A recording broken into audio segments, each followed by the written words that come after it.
हनुमान बेनीवाल और हनुमान बेनीवाल सड़क से लेकर चर्चाएं राजनीतिक प्रेक्षकों की हो, सोशल मीडिया हो या चौक चौराया हो, 4 दिन में हनुमान बेनीवाल इतनी चर्चाओं में आ गए हैं कि एक तरफ तो भाजपा हनुमान बेनीवाल में उलझ कर रह गई है और उधर लोगों में चर्चा का केंद्र बन गया है। भाजपा और हनुमान बेनीवाल आमने सामने हैं और विपक्ष की भूमिका ऐसा लग रहा है कि कांग्रेस की जगह हनुमान बेनीवाल निभाते दिख रहे हैं। अब इसके राजनीतिक परिणाम क्या निकलेंगे अलग बात है, लेकिन फिलहाल तो भाजपा बुरी तरह से हनुमान बेनीवाल के हमलों में फंस गई है। दरअसल मामला भैराणा धाम के आंदोलन का था। आंदोलन हुआ, आंदोलन के बाद सरकार ने बात नहीं मानी, आश्वासन नहीं मिला। हनुमान बेनीवाल ने जयपुर कूच कर दिया। आधे रास्ते में आईजी पहुंचे, कलेक्टर पहुंचे, चर्चा हुई आधी रात के बाद में, आधी रात के बाद चर्चा हुई, सहमति बनी। लेकिन सहमति बनने के बाद संत अगले दिन फिर धरने बैठ गए, बोले पहले लिखित में दो। हालांकि मांगे मान ली गई और कहा गया एक कमेटी बना दी जाएगी, 1 महीने बाद में उस कमेटी की रिपोर्ट आएगी, रिपोर्ट के आधार पर सारी कार्रवाई होगी और रीको का औद्योगिक क्षेत्र जो बनाया जा रहा है वह कैंसिल हो जाएगा। दरअसल बात वहां नहीं ठहरी, बात अब आगे बढ़ गई। बात इसलिए आगे बढ़ गई, हनुमान बेनीवाल ने कह दिया कि यह सरकार मूर्ख, इसमें मंत्री हैं और भजनलाल शर्मा मुख्यमंत्री मूर्खाधिपति है। उसके बाद में भाजपा नेताओं ने हमलावर अंदाज के साथ में हनुमान बेनीवाल पर हमले बोल दिए और हमले बोलते हुए खुद मंत्री ये भूल गए कि हम जिस भाषा की बात हनुमान बेनीवाल की कर रहे हैं, जवाबी हमले में हम कौन सी भाषा बोल रहे हैं। और उस भाषा में जब ये जवाब देने लगे तो एक मंत्री ने कह दिया कि हनुमान बेनीवाल सांसद, उन्हें गरिमा का पता नहीं, नशे पत्ते में बोलते हैं, यह बोल दिया। तो दूसरी ओर एक कैबिनेट मंत्री ने कह दिया कि ये गली कूचों के गुंडों जैसे हैं, यानी कि जवाबी हमला वैसे कर दिया।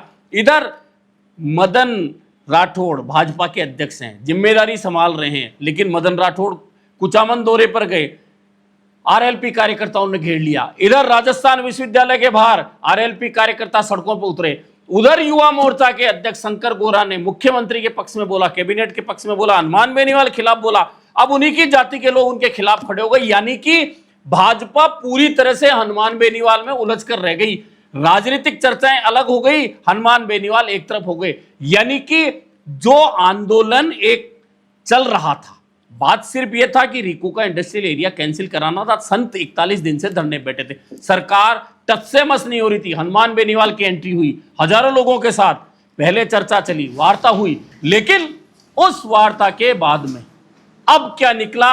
अब निकला आश्वासन, लेकिन संत फिर बैठ गए। इधर हनुमान बेनीवाल ने जवाबी हमला फिर कर दिया है भाजपा पर और जवाबी हमला करते हुए कह दिया है कि ये भाजपा के नेता मुझे सिखा रहे हैं। और हनुमान बेनीवाल मदन राठौड़ का वह वीडियो डाल देते हैं जब महिला मोर्चा जयपुर में मसाल जुलूस निकाल रहा था, तब मदन राठौड़ गुस्सा हुए और महिलाओं के साथ में जो बात कर रहे थे वह वीडियो डाल के हनुमान बेनीवाल कह देते हैं, अब बोलो उस दिन क्या कह रहे थे, महिला गरिमा कहाँ गई आपका भाषाई ज्ञान।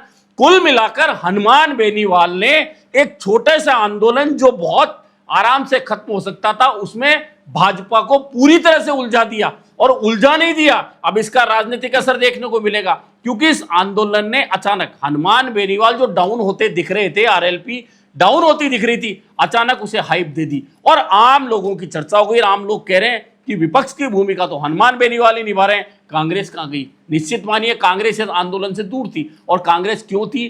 क्योंकि दूदू विधानसभा का यह आंदोलन है। दूदू के कांग्रेस के नेता बाबूलाल नागर हैं। बाबूलाल नागर प्रेमचंद बैरवा से हारे हैं, तो उन्हें यह पता है कि जितना माहौल खिलाफ बनेगा प्रेमचंद बैरवा के बनेगा, मुझे तो राजनीतिक फायदा वैसे भी होगा, इसलिए कांग्रेस वहां चुप है। राजस्थान कांग्रेस इस मामले में चुप है। हालांकि स्थानीय छोटे मोटे नेता उस आंदोलन से जुड़ गए, लेकिन क्योंकि हनुमान बेनीवाल की एंट्री हो गई तो वो सीधे तौर पर उस आंदोलन से नहीं जुड़ सकते, आरएलपी से नहीं जुड़ सकते। लेकिन ये तय मान के चलिए, जयपुर जिले का वह हिस्सा जिसमें दूदू, जिसमें चोमू, जिसमें कुचामन, नागौर की डीडवाना, कुचामन, नावा, उसके अलावा किशनगढ़, इसके अलावा फागी, चाकसू और जयपुर का जो ये एरिया आता है सीकर तक, ये मार करती है दादू पंथियों की, जो संतों की जगह है। यहां से जुड़े हुए लोग कम से कम 10 से ज्यादा विधानसभा क्षेत्रों में आसपास में प्रभाव डालते हैं। अब इसमें आरएलपी की एंट्री हो गई तो ये तो तय है कि सीधा संदेश है कि आरएलपी ने इस आंदोलन का बीड़ा उठाया, हनुमान बेनीवाल ने बीड़ा उठाया, हनुमान बेनीवाल ने बीड़ा उठाया, तो निश्चित है कि हनुमान बेनीवाल के पक्ष में लोग आएंगे। हालांकि कुछ लोग ऐसे भी हैं जो इस आंदोलन से दूर रहे, और वे लोग कौन है? प्रेमचंद बैरवा के नजदीकी हैं। वे नहीं चाहते थे कि आंदोलन हो, यह आंदोलन हो तो फ्लॉप हो। फ्लॉप क्यों हो? क्योंकि मामला जमीनों का है। एक तरफ कह रहे हैं कि यहां उद्योग आए थे तो विकास होता, लेकिन लोगों का सीधा तर्क है कि 80 बीघा भूमि में से अगर वन कट जाएंगे, ये भैराणा धाम खत्म हो जाएगा, ये वन खत्म हो जाएंगे, मिट्टी उड़ेगी, इसका जिम्मेदार कौन होगा? कुल मिलाकर भैराणा धाम में संतों का जो आंदोलन शुरू हुआ, आंदोलन बहुत सीधा सा था कि भैराणा धाम की भूमि छोड़ दीजिए, इसको विकसित कर दीजिए, बाकी बंजर भूमि है वहां आप औद्योगिक क्षेत्र लगाइए। लेकिन पहले औद्योगिक क्षेत्र की बात हुई 80 बीघा, 800 बीघा में, 800 बीघा के बाद में उस जमीन को बढ़ाकर 1700 बीघा कर दिया गया। कहा गया कि रेलवे कॉरिडोर पास है, अजमेर बाईपास पास में है, साधन रहेंगे, सीकर रोड पास में है, चोमू रेनवाल होते हुए सीकर पहुंचा जा सकता है, सीकर पास में, तमाम सुविधाओं को देखकर यहां औद्योगिक क्षेत्र विकसित होना चाहिए था। लेकिन बात छिड़ी तो लंबी चल गई, भैराणा धाम का मामला आ गया, संतों का मामला आ गया।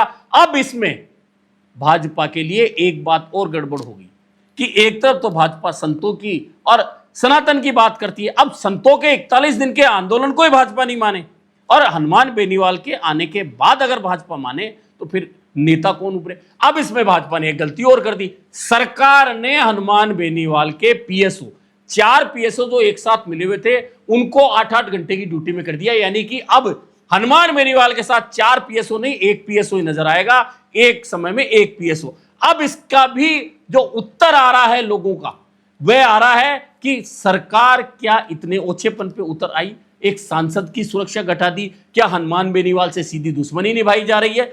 कुल मिलाकर एक छोटा सा मामला भाजपा के गले की हड्डी बन गया, और उधर आरएलपी के कार्यकर्ता मुख्यमंत्री सहित पूरे मंत्रिमंडल को जिस तरह से सोशल मीडिया पर ट्रेंड करा रहे हैं, उसका जवाब भाजपा के पास फिलहाल तो देते नहीं बन रहा है। लेकिन इस पूरे आंदोलन और 3 दिन के घटनाक्रम से कहानी यह घूमी कि हनुमान बेनीवाल अचानक राजस्थान में विपक्ष के बड़े नेता बनकर उभर गए। और निश्चित है कि चुनाव से 2.5 साल पहले यह जो मौका मिला हनुमान बेनीवाल को, वह हनुमान बेनीवाल मौका नहीं खोना चाहिए। और जहां तक हनुमान बेनीवाल की भाषा की बात करें तो हनुमान बेनीवाल बहुत अच्छी तरह से जानते हैं कि वे क्या बोल रहे हैं, कहां बोल रहे हैं, क्यों बोल रहे हैं, किसके लिए बोल रहे हैं। अब यह बात भाजपा भले ही कहे कि उनको भाषाई ज्ञान नहीं है, वे नहीं जानते किसके लिए क्या बोल रहे हैं, लेकिन हनुमान बेनीवाल जानते हैं, उनके समर्थकों को यह पसंद है, उनके फॉलोवर को यह बात पसंद है, और वही बात वे करते हैं। निश्चित मानिए कि भैराणा धाम के आंदोलन में संतों को तो सफलता मिलेगी, रिको इंडस्ट्रियल एरिया धीरे धीरे खत्म करने पर सहमति बन गई, आगे जाकर क्या होगा अलग बात है। लेकिन इस पूरे आंदोलन के मुख्य केंद्र हनुमान बेनीवाल बन गए हैं, जो पूरे राजस्थान में 3 दिन से चर्चा के केंद्र है। और जिस तरह से भाजपा और आरएलपी के कार्यकर्ता सीधे आमने सामने आ गए हैं, टकराव की स्थिति बनी है, निश्चित मानिए आगे चलकर यह राजनीतिक टकराव और बड़ा होगा, और बड़ा होगा, तो इसके नफे नुकसान भी देखे जाएंगे। लेकिन इन दोनों की लड़ाई में कांग्रेस कहीं पीछे छूटती नजर आ रही है।